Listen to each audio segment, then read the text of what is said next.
लाजर नामक एक व्यक्ति जो बैतनिया का वासी था, बीमार था। बैतनिया में मरियम और उसकी बहन मार्था रहते थे। ये वही मरियम थी जिसने प्रभु पर इत्र डालकर उसके पांवों को अपने बालों से पोंछा था। इसी का भाई लाजर बीमार था। अतः उसकी बहनों ने उसे कहला भेजा, प्रभु, तेरा प्रिय मित्र लाजर बीमार है। यह सुनकर यीशु ने कहा, इसका अंतिम परिणाम लाजर की मृत्यु नहीं होगा। ऐसा हुआ ताकि परमेश्वर को महिमा मिले और इसके द्वारा परमेश्वर के पुत्र की महिमा हो।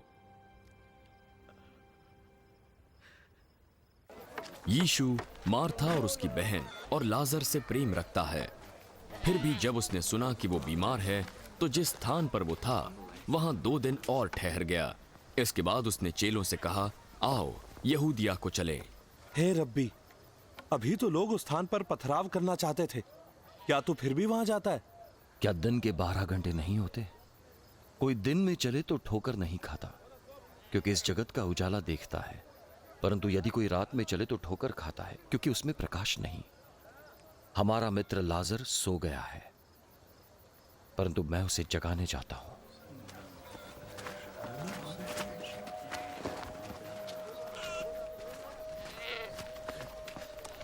अगर वो सो गया है प्रभु, तो वो स्वस्थ हो जाएगा। यीशु ने उसकी मृत्यु के विषय में कहा था, पर वे समझे वो नींद में सो रहा है। तो यीशु ने साफ साफ कह दिया, लाजर मर गया, और मैं तुम्हारे कारण आनंदित हूं कि मैं वहां न था, जिससे तुम विश्वास करो।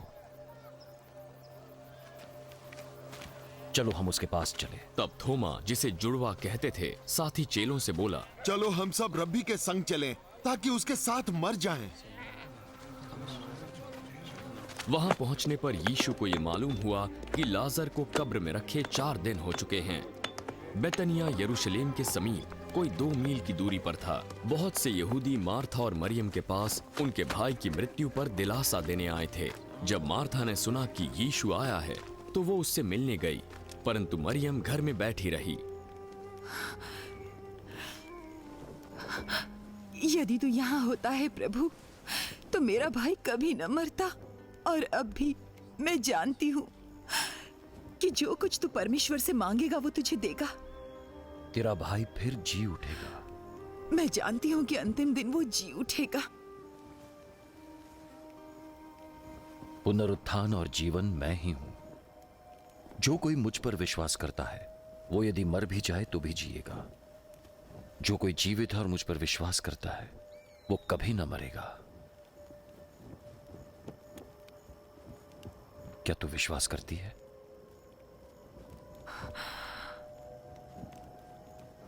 हाँ हे प्रभु, मैं विश्वास करती हूँ कि परमेश्वर का पुत्र मसीह जो जगत में आने वाला था, वो तू है। ये कहकर मार्था गई और अपनी बहन मरियम से चुपके से कहा,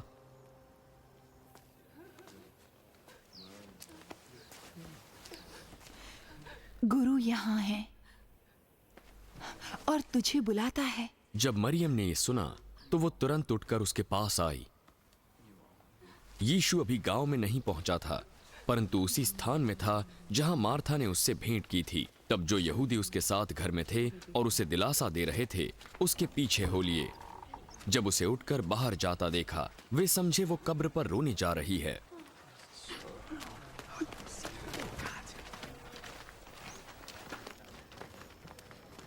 जब मरियम यीशु के पास पहुंची, तो उसे देखते ही उसके पांव पर गिर पड़ी।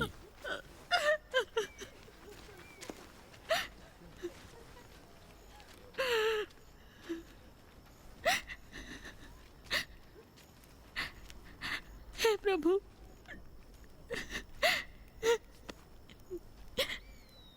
यदि तू यहाँ होता तो मेरा भाई कभी न मरता। जब यीशु ने उसको और उन यहूदियों को जो उसके साथ थे रोते हुए देखा,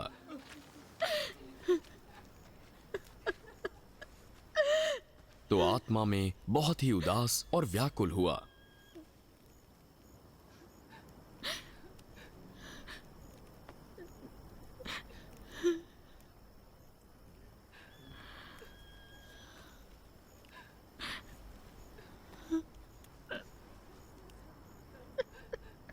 तुमने उसे कहां दफन किया है?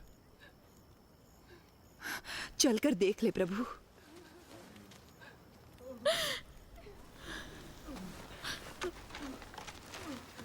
यीशु रोया। देखो वो उससे कितना प्रेम रखता था, लोग कहने लगे। परंतु उनमें से कुछ ने कहा, क्या ये जिसने अंधे की आंखें खोली ये भी ना कर सका कि लाजर न मरता? यीशु मन में फिर से उदास हुआ और वो कब्र पर गया, जो एक गुफा थी और एक पत्थर उसके मुंह पर था। पत्थर को हटा दो। हे प्रभु, उसमें से दुर्गंध आती होगी। उसे दफनाए 4 दिन हो चुके हैं। क्या मैंने तुझसे न कहा था कि विश्वास करेगी तो परमेश्वर की महिमा देखेगी?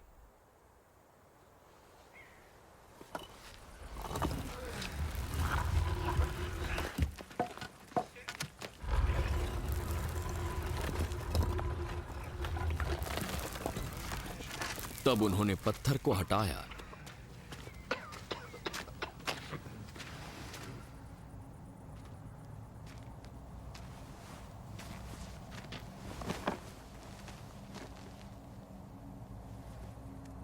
यीशु ने आंखें ऊपर उठाईं।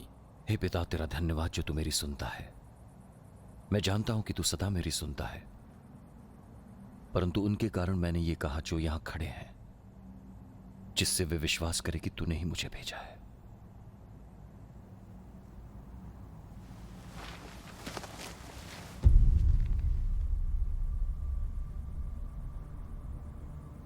ये कहकर वो ऊंची आवाज में पुकार उठा,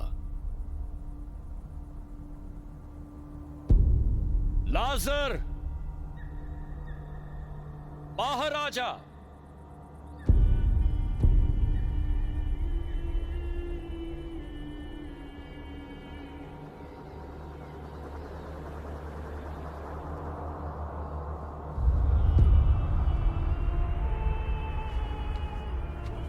वो निकल आया। उसके हाथ पांव कफन में लिपटे हुए थे और मुंह अंगोछे से लिपटा हुआ था।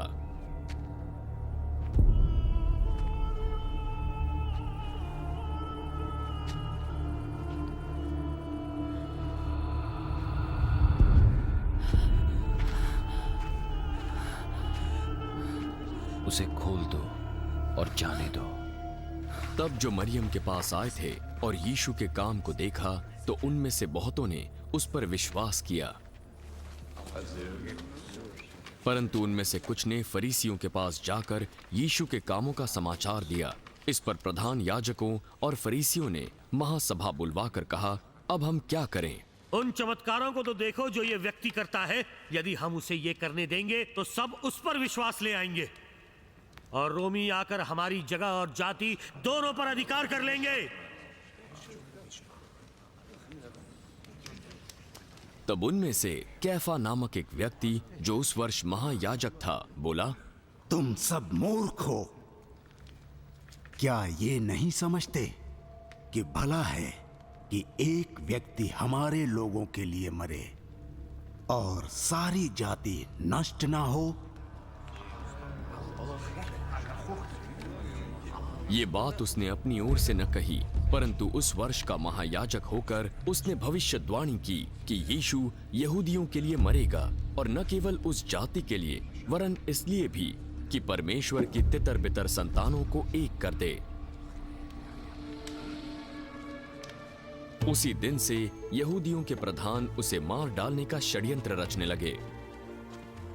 तो यीशु उस दिन से खुलेआम नहीं आता जाता, परंतु जंगल के निकट बसे प्रदेश में इफ्राइम नामक नगर में अपने चेलों के साथ रह पड़ा। यहूदियों का फसह पर्व था और बहुत से लोग फसह से पहले देहात से यरूशलेम को गए कि अपने आप को शुद्ध करें। वे यीशु को ढूंढ रहे थे और जब मंदिर में जमा हुए तो आपस में पूछने लगे, तुम क्या सोचते हो, क्या वो पर्व में नहीं आने वाला? प्रधान याजकों और फरीसियों ने यह आदेश दे रखा था कि यदि कोई ये जाने कि यीशु कहाँ है तो बताए, ताकि वो उसे पकड़ सकें।